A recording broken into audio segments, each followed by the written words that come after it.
मुंबई असं एक शहर आहे जे कधीच झोपत नाही. पण 2006 मध्ये मुंबई भीतीने जागी होती. नमस्कार, मी आर्यन पगार तुमचं स्वागत करतो लोकल बंधन मीडिया चॅनलमध्ये.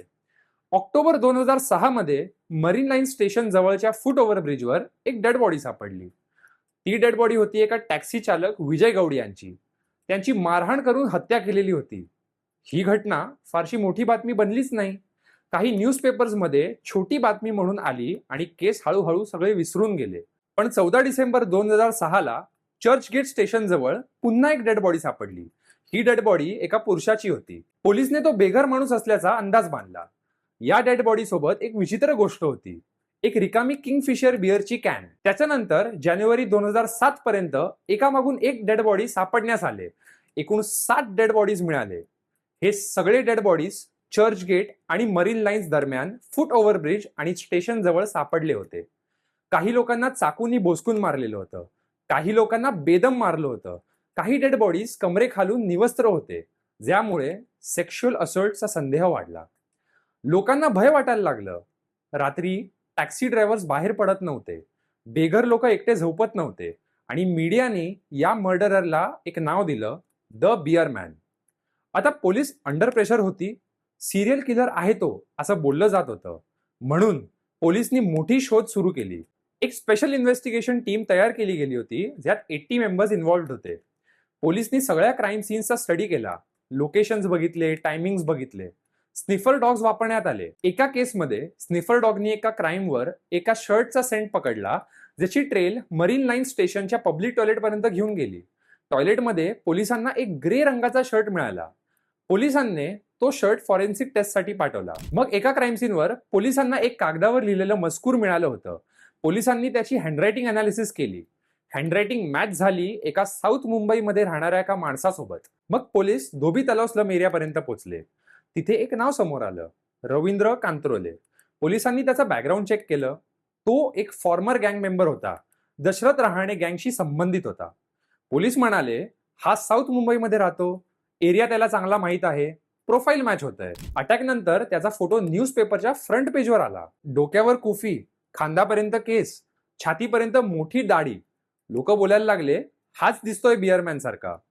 पोलिसांनी सांगितलं, रवींद्रकडून रक्ताचे डाग असलेले कपडे आणि एक चाकू सापडला आहे. पोलीस इंटरोगेशन मध्ये रवींद्रनी 15 मर्डरची कबुली केल्याचा पोलिसांचा दावा होता. कंत्रोले म्हणाला, मला पोलिसांनी मारलं, जबरदस्तीने कन्फेशन घ्यायचा प्रयत्न केला.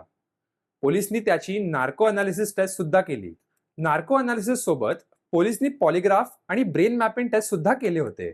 पण हायकोर्टनी स्पष्ट सांगितलं, हे टेस्ट कोर्टमध्ये एव्हिडन्स म्हणून वापरता येणार नाहीत, कारण ते व्हॉलेंटरी नव्हते आणि लिगली रिलायबल नव्हते.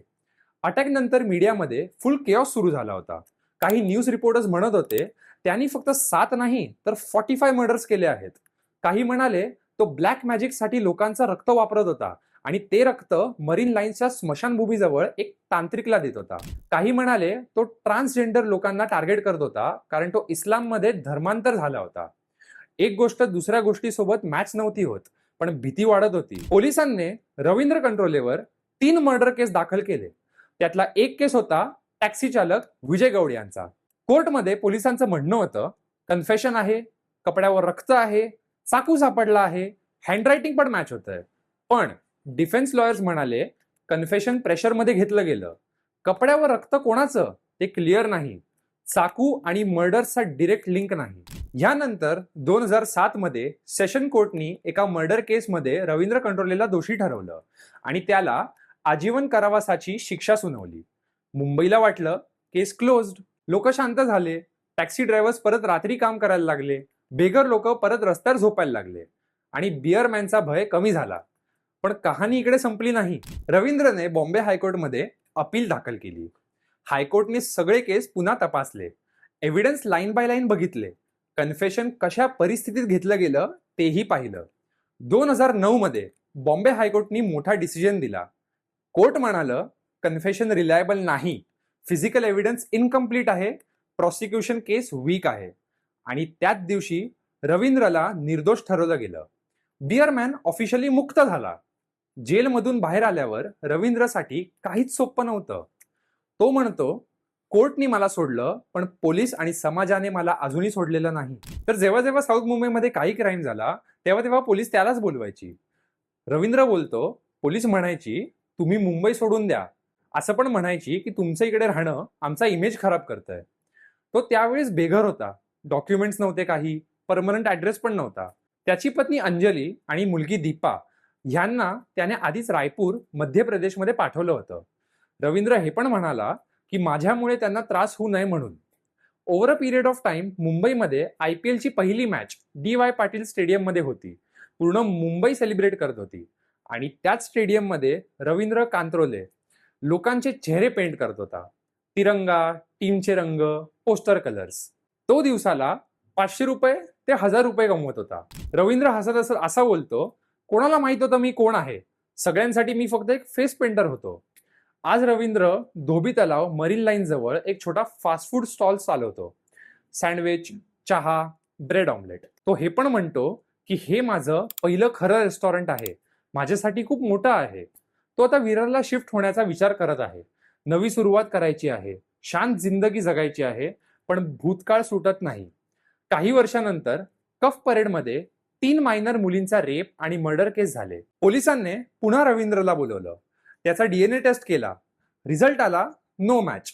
तो पुन्हा क्लिअर झाला. रवींद्र हे बोलतो की बिअरमॅनचं नाव मला कधी सुटणार नाही. तर खरं बिअरमॅन होता कोण?